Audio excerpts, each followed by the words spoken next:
மனிதன் அல் குர்ஆனை தன் வாழ்க்கை நெறியாக ஏற்றுக்கொள்ள வேண்டும் என்பதற்காக அல்லாஹ் பல பண்புகளை கொண்டு இந்த குர்ஆனை வர்ணித்துள்ளான். அல்லாஹ் பல வேதங்களை இறக்கி வைத்தான். அவை அனைத்தையும் இந்த குர்ஆனிலே ஒன்று சேர்த்துள்ளான்.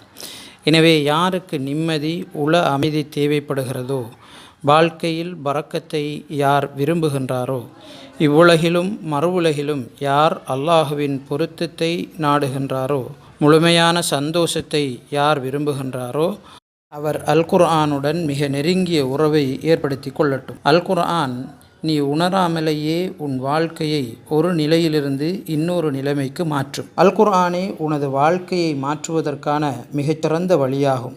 எனவே கவலைப்படுபவர்களே, எதிர்காலம் பற்றி ஏக்கம் உள்ளவர்களே, கைசேதப்படுபவர்களே, ஒவ்வொரு நாளும் அல் குர்ஆனை ஓதுங்கள், அதனை சிந்தியுங்கள்.